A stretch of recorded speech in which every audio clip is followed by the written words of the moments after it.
Бүгінде өзі қазақтарға әдебиет, тарих мәселесіне келген кезде селт етпейтін, оған үлес қоспайтын қазақ баласы жоқ. Сондықтан бұл тарих, әдебиет халықтың, ұлттың ең бір жанды жері. Міне осы дүниетаным, рухани салада қазір тарихшылардың атқарып жатқан қызметтеріңізге көңіл толады. Мысалы үшін өзіміздің академик Бөкетов атындағы Қарағанды университетінің тарих факультеті біршама жұмыстар атқарып жатыр. Біздің тарих факультетінде тұлғатану ғылыми зерттеу орталығы бүгінгі күнде қарқын жұмыс жасап жатыр. Тұлғатану ғылыми зерттеу орталығының ғалымдары тек қана осы орталық Қазақстанға ғана қатысты ғалымдар емес, жалпы осы сонау көне дәуірден бері ұлт тарихына олжа салған айтулы тұлғалардың өмірін зерттеп, олардың рухани байлығын ары қарай дамытып, осы бүгінгі күнгі болашақ, осы күнгі ұрпақ пен болашақ ұрпаққа насихаттау жолында осы тарих факультетінің тұлғатану ғылыми зерттеу орталығының жұмысын біз оң бағалаймыз. Әлі де бұл орталықтың жұмысы жандана түсіп, әлі де ұлт тарихына олжа салатын келелі дүниелердің жазылатыны анық. Міне осы ұлтқа қызмет дегеніміз осы. Әр сала маманның өзінің саласы бойынша жетістікке жетуі және мемлекет пен қоғамның пайдасына зор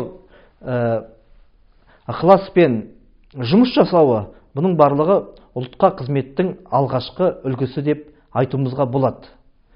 Осы біздің ұлы ақын бабамыз Абай айтқан ғой, адам баласы адам баласынан озғанда тегінде ақыл, ғылым, мінез, ар деген қасиеттермен озбақ деп. Осы біздің Бөкетов атындағы университеттің ғалымдары осы Абай Құнанбаевтың осы айтқан нақыл сөзінен шығып жатыр деп біз толық айта аламыз. Осы біз жыл сайын осы факультетте, университет көлемінде жақсы рухани жұмыстар жасалып жатыр осы бүгінгі күнде. Оған барлығы осы Қарағанды қоғамы, жұртшылық куә. Осы таяуда осы Қарағанды облысында Қасым үйінің ашылуы да бұл ұлтқа қызмет етудің, ұлтқа қызмет жасаудың бір парасының жүзеге асқаны. Және осы Қарағанды университетінің ғалымдары Қасым Аманжоловтың библиографиялық еңбектерінің топтамасын шығарды және Қасым Аманжоловтың шығармашылығының 2 томдығын жасап жатыр. Ал тарихшылар кешегі алаш зиялыларының еңбектерін жариялап, зерделеп, оларды жаңғырту жұмыстар жасап жатыр. Оның үстіне және ғалымдардың бастамасымен осы біздің тарихымызға үлес қосқан ірі мемлекет қайраткерлерінің еңбектерін насихаттап, зерделеу жұмыстары жүріп жатыр. Міне осының барлығы ұлтқа қызметтің бір парағы деп айтуға болады. Енді тәуелсіздік бізге не берді? Біз тәуелсіздіктен бірнеше жүз жыл айырылып қалған елміз. 19 ғасырдың басында біз өзіміздің тәуелсіздігінен айырылдық. Патшалық Ресейдің құрамында болдық. Одан кейін кеңестік, советтік жүйе, кеңес одағының құрамында болдық. Бұның барлығы біздің рухымызды жаншыды.